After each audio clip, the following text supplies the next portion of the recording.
튀르키예와 시리아의 강진 사망자 수가 3만 3천 명을 넘어선 가운데 구조 소식도 이어지고 있습니다.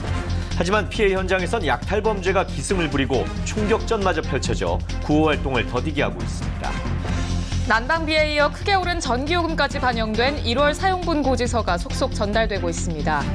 잇따른 에너지요금 급등에 자영업자들이 서비스나 상품 가격을 올릴 것으로 보입니다.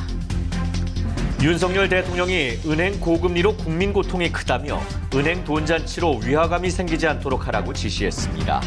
대통령실은 취약계층 지원과 저금리 대출 확대 등을 협의하겠다고 밝혔습니다. 강제동원 문제를 논의하기 위한 한일 외교 고위급 회담이 이번 주 미국과 독일에서 잇따라 열립니다. 양국 최대 현안인 일제 강제동원 배상 해법 논의가 분수령을 맞을 전망입니다. 이브닝 뉴스입니다. 민주당이 김건희 여사 주가 조작 의혹과 대장동 사건을 다루는 이른바 쌍특검으로 공세를 강화하자 국민의힘은 말도 안 되는 주장이라며 일축했습니다. 정의당은 곽상도 전 의원 관련 50억 클럽 특검을 주장하면서도 김건희 여사 관련 특검에는 거리를 뒀습니다. 윤석열 대통령이 이른바 은행의 돈잔치를 비판하며 고금리 관련 대책 마련을 금융위원회에 지시했습니다. 은행은 공공재적 성격을 갖고 있는 만큼 그 수익이 자영업자와 소상공인에게 상생 금융 혜택으로 돌아가도록 해야 한다고 지적했습니다.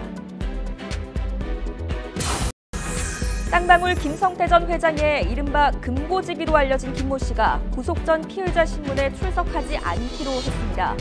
구속 필요성을 다투는 대신 검찰 수사에 협조하겠다는 의도로 풀이됩니다. 대통령실이 관저를 선정하는 과정 중 역술인 개입 의혹을 제기한 당사자와 일부 기자들을 고발할 사건과 관련해 경찰이 본격 수사에 착수했습니다. 경찰은 남영신 전 육군 참모총장을 비롯한 관계자들을 부르는 등 구체적인 사실관계 확인에 나섰습니다. 튀르키예와 시리아의 강진이 덮친 지 일주일이 지나면서 양국의 사망자 수가 3만 3천 명을 넘었습니다. 이런 가운데 매몰돼 있던 17살 소녀가 159시간 만에 구조되는 등 기적 같은 구조 소식도 이어지고 있습니다.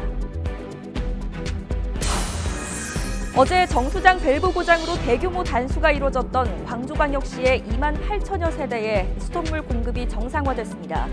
당국이 우왕좌왕하며 복구가 늦어지는 사이 아까운 정수장물 5만 7천 톤이 인근 도로 등으로 흘러넘쳐 유실됐습니다.